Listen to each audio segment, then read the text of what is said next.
Dude, there's nothing I would change about the Burger King grill dogs. Same. Nothing I would change either. They're made with 100% beef. They got the grill marks on there. Yeah, it's like grilled dogs. Oh. Grilled dogs. Get a grilled dog now at Burger King, starting at just $1.99. Price and participation vary.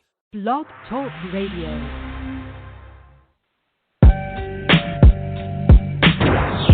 The following is a NUC NFL Draft Bible exclusive.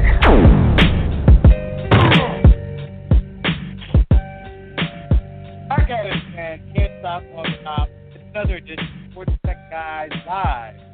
Weekdays, noon Eastern Time. Big show today. Really excited about it here on this July 12th, 2016.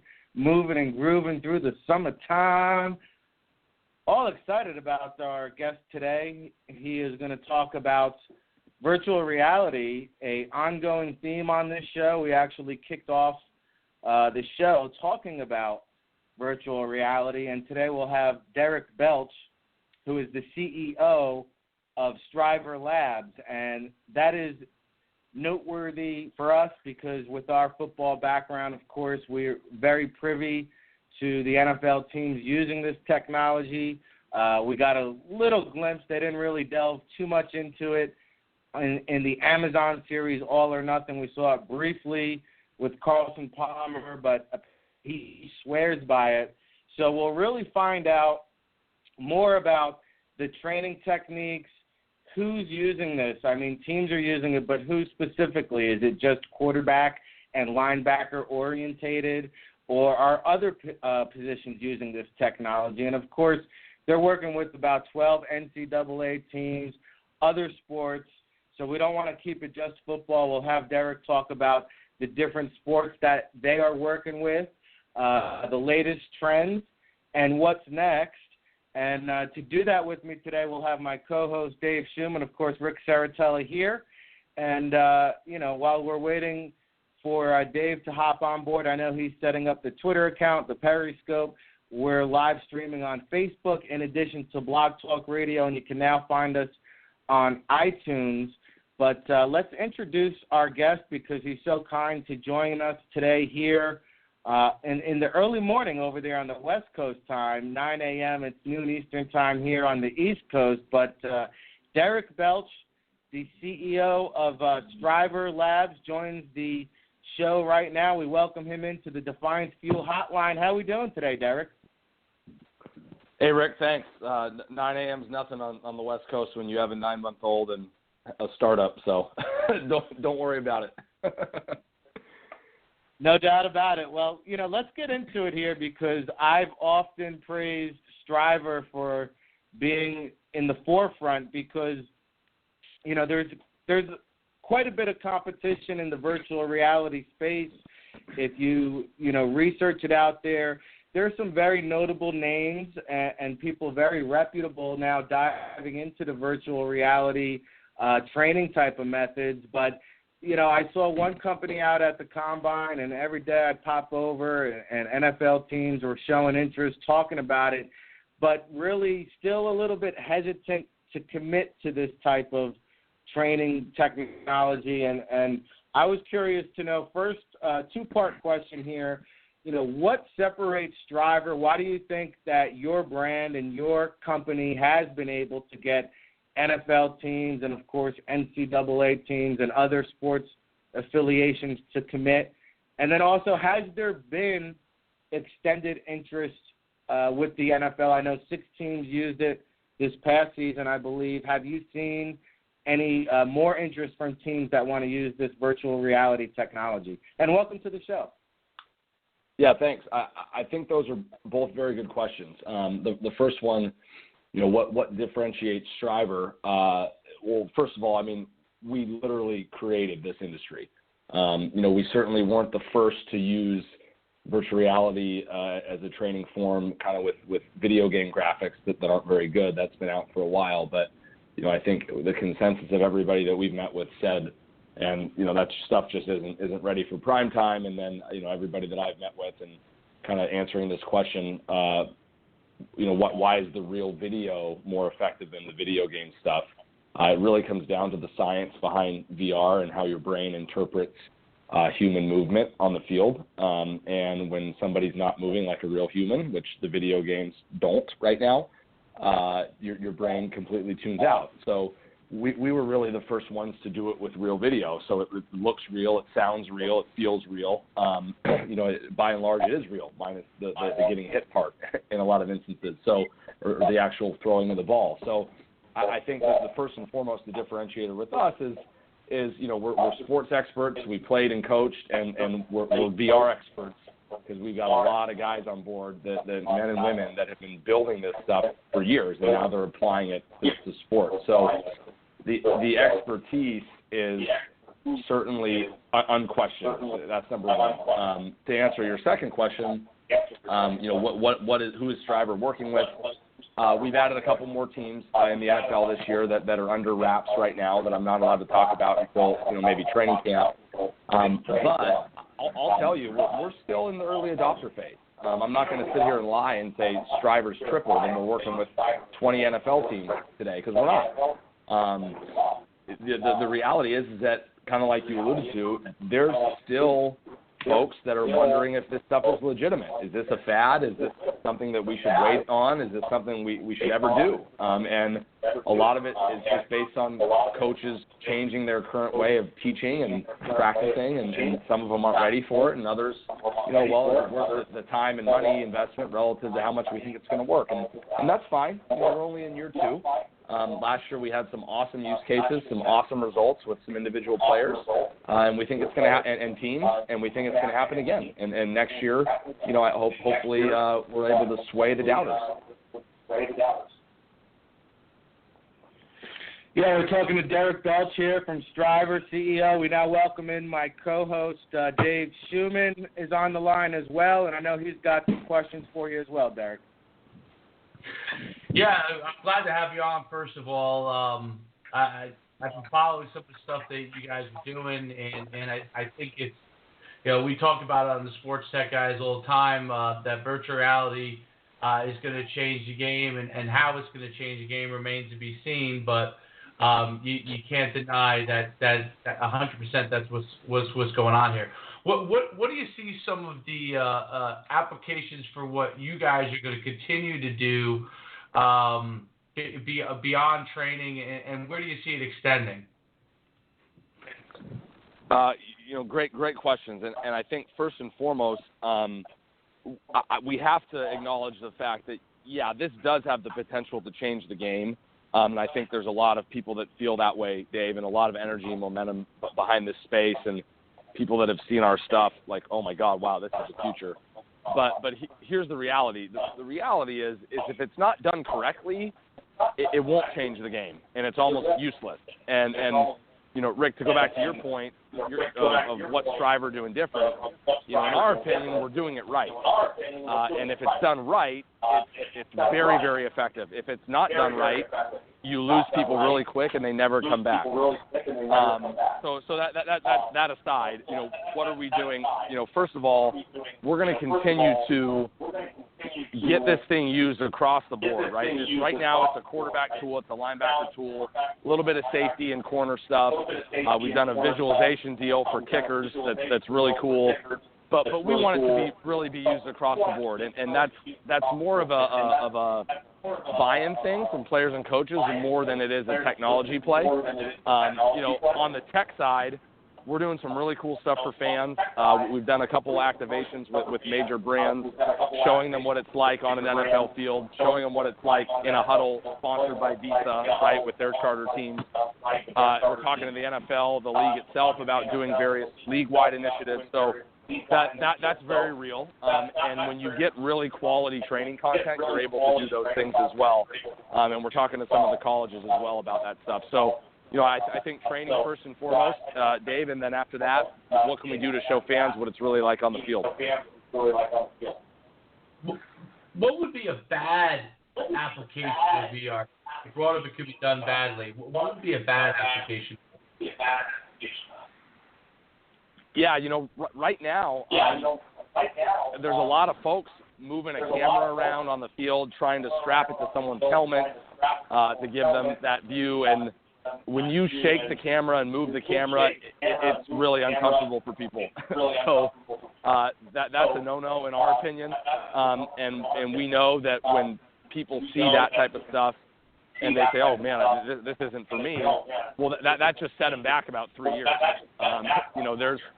There's one coach in the NFL that will not meet with us despite his Pro Bowl quarterback's urging because he saw something 7 years ago that made him uncomfortable.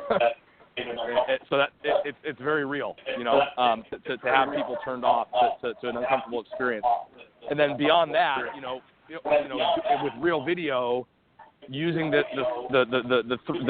360 format to film something that you otherwise could film with a two-dimensional camera is, in our opinion, a waste of time.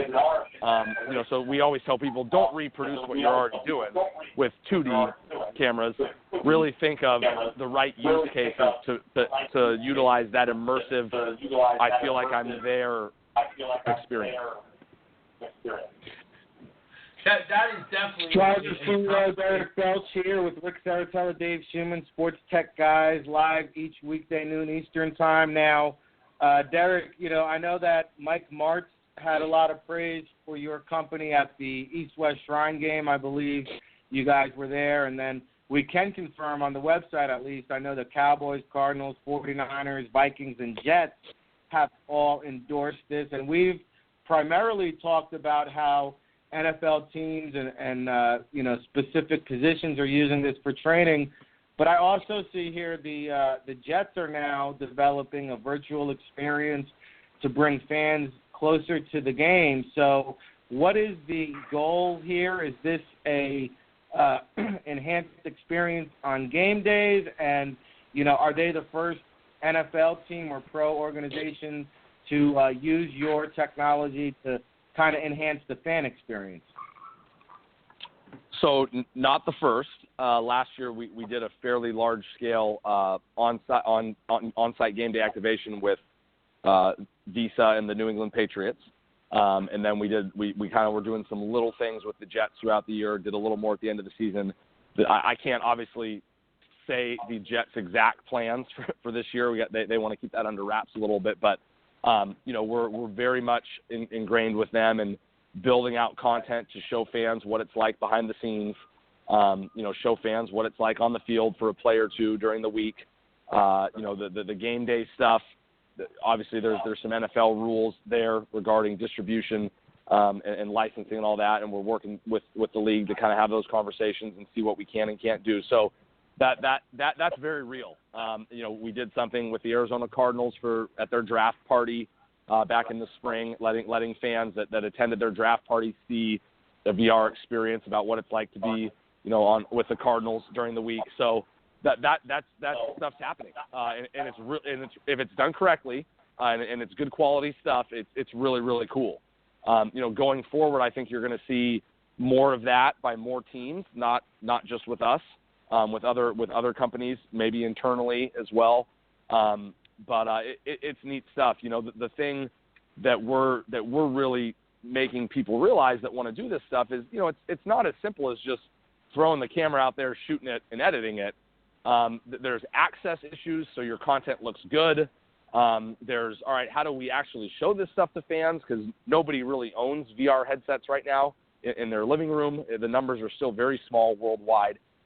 So there has to be a game plan and a formula for getting it out there. And, more so than just using VR to train athletes, we're really kind of turning into a holistic solutions company, end-to-end stuff. And hey, what do you guys want to do? And now let's help you do it from A to C, right? ABC as far as the whole step. So we'll look for more of that this season. It'll be pretty neat.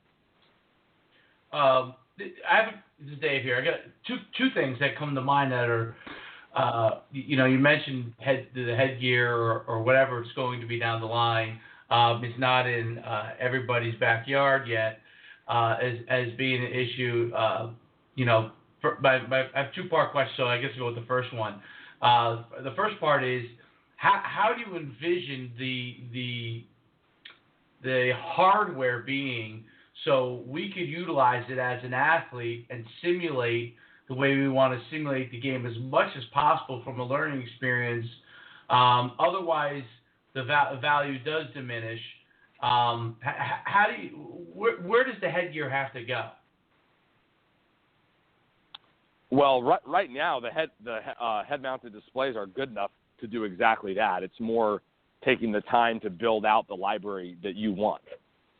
You can't put a VR camera on a football field during a play. So as far as getting quality game film to jump back in there and run, feel like you're running around on the field, that's just not possible.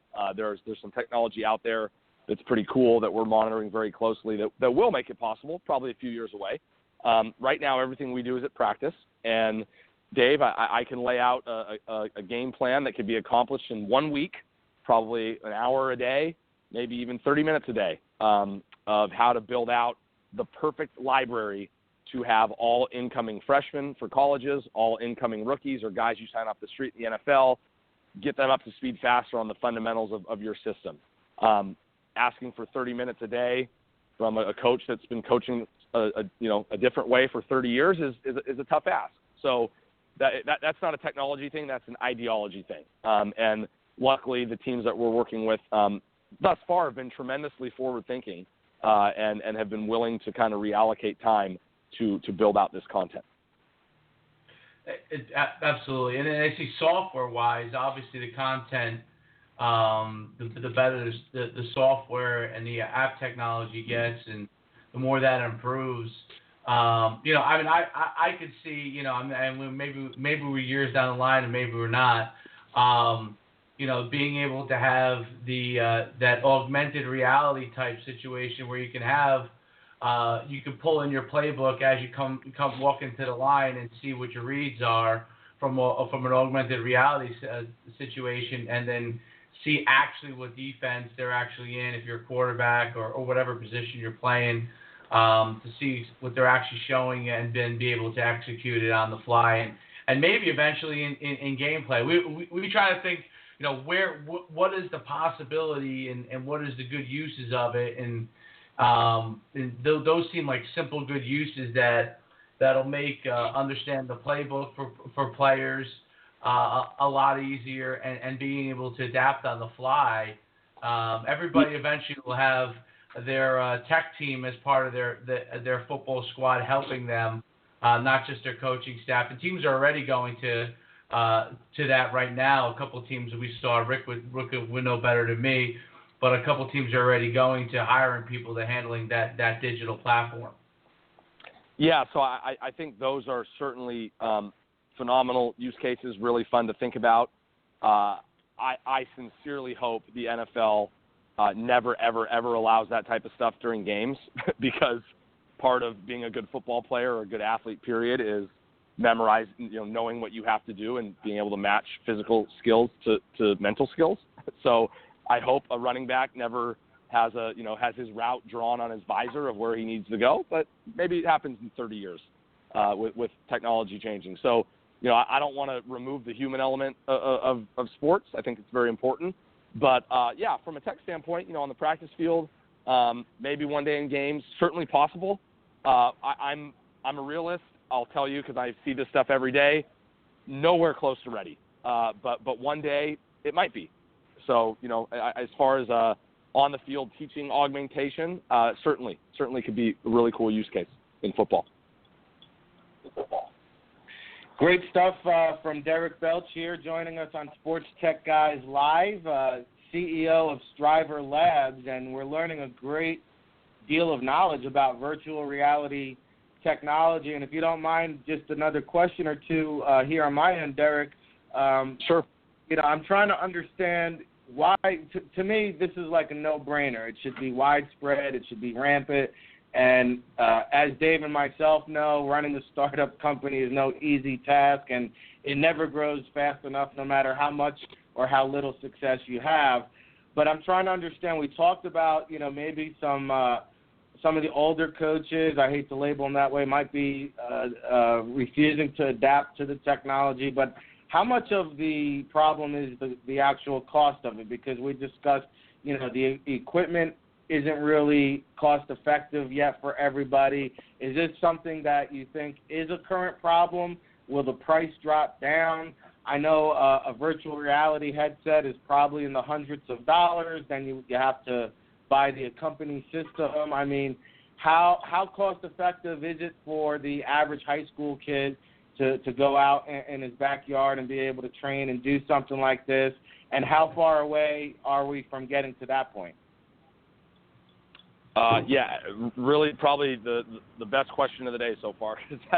That's what everyone wants to know, right? When is this going to be available for the masses? And to your first one, why aren't more teams doing this?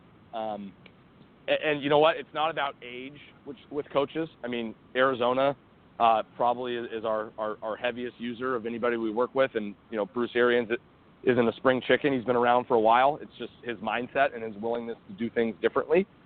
So it's definitely not about age. It's with coaches. It's more about willingness to change and maybe the way they think about how they do things. So we're going to continue to chip away at teams that aren't using this stuff. And hopefully in 2 years, 3 years, everyone's doing it. So I for our sake, I hope so, because we have pole position on the market right now.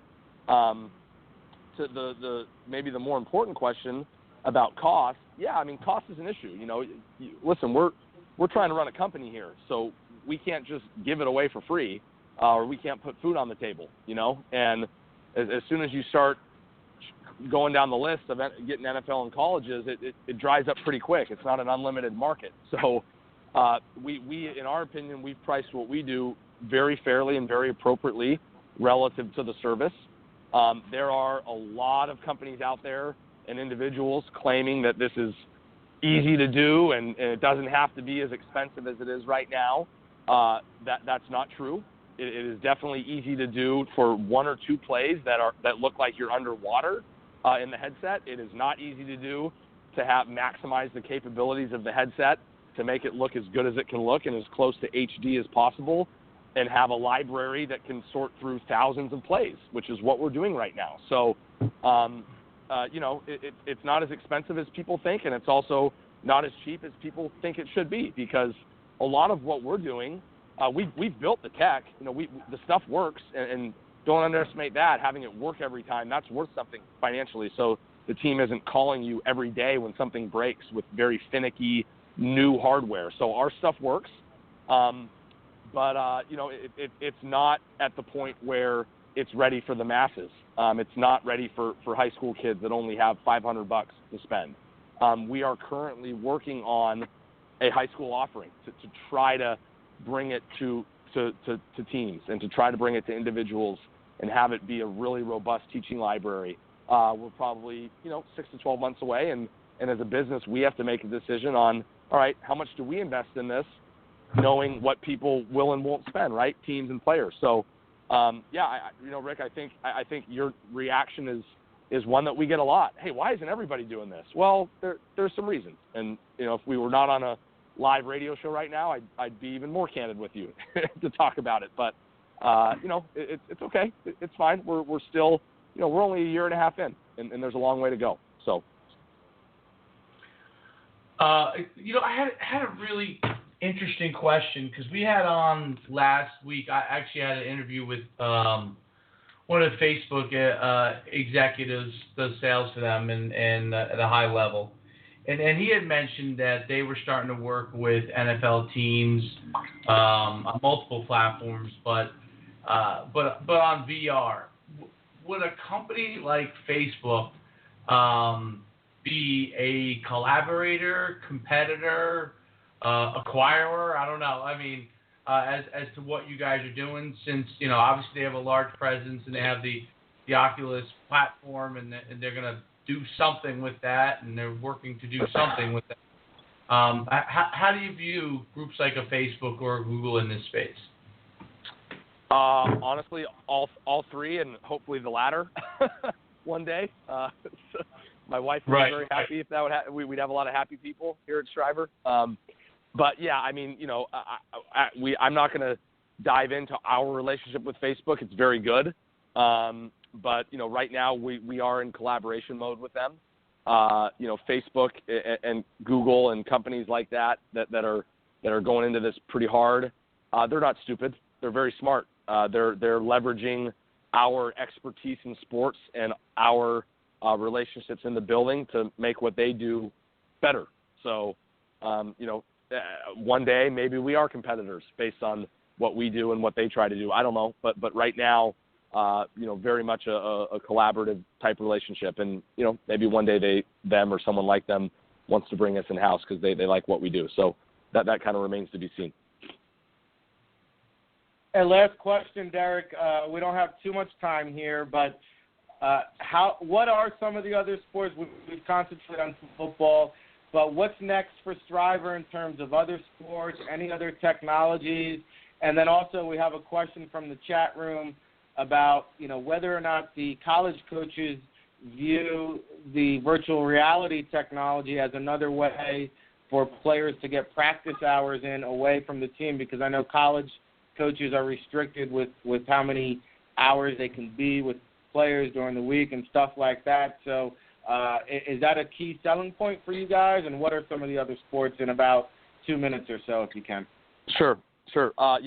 Definitely a key thing to note. And it's not just college. I mean, they have rules in the NFL too. They're only allowed to be on the field for so long, right? If they go 1 minute over, they get fined by the Players Association. So it's an argument at both sides, and the CBA has just been deadly to coaches and players. But yeah, in college, with the 20-hour rule, that is certainly a major selling point, a major benefit of what we're doing.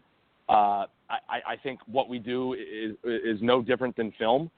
Players watch film on their own anyway, outside of the 20 hours, in addition to the academic requirements they have. So what we're doing is no different than film. I don't think Mark Emmert has to worry about guys spending hours and hours in VR headsets, because we saw it last year, and that doesn't happen. It's minutes at a time. I can get 35 reps in 5 minutes. That's a big deal. So and the NCAA likes what we do because it has a nice player safety element to it. So I don't think anyone needs to worry about dodging rules. I think this only makes players' preparation better. So that's number one. And then, to quickly answer your first question about what Strivr doing, we're working with a Major League Baseball team. We're working with a couple NBA teams for some very specific use cases. We're working with a hockey team kind of in a test format. Though, baseball right now is an amazing use case for hitters. We're just waiting for the hardware to catch up, so the clarity is outstanding to what those guys are used to seeing. As soon as it's ready, we're going to have something pretty cool for those guys. We're talking to sports like tennis. I mean, we're talking to everybody. Right now, really, really hard for virtual reality when there's a lot of movement, because I mentioned the nausea thing. And the way football's played with I'm in a static position, I read, react, I go, is perfect for VR today. That will change long-term as technology improves. But right now we're kind of just dabbling in the other sports till we find something really, really awesome that works. And then the last thing I'll say is the big thing for Strivr is these fan experience initiatives that we talked about. But for us, not just let me see what it's like in the huddle. We've built a virtual hockey goalie simulator that was on the concourse at Madison Square Garden all year for Rangers fans. We've built a virtual hitting simulator that will end up on a couple concourses, maybe, as early as this year, definitely next year. We want those things in people's living rooms. We want them experiencing what it's like to hit a 96-mile-an-hour fastball in VR and have it be a really legitimate experience. So for us, that's a big push, and we're going to continue to try to get those things out there to the masses. Very cool stuff, Derek. I appreciate you taking the time and joining us and hopping on board. Maybe in a few months down the road, maybe during the football season or something, you could check back in with us and provide us with another update. But great stuff. Really appreciate the time today. Yeah, thanks, guys. Anytime. Let me know. Appreciate it. All right, there you have it. Straight from the horse's mouth. Derek Belch, great interview. And Dave, tomorrow we'll have reaction because we have 10 seconds left, so we'll react to all this on tomorrow's episode. Of course, weekdays, noon Eastern, every day. Can't Stop, Won't Stop for Dave Shuman and Rick Saratella. We'll be back at it again tomorrow, everybody. See ya.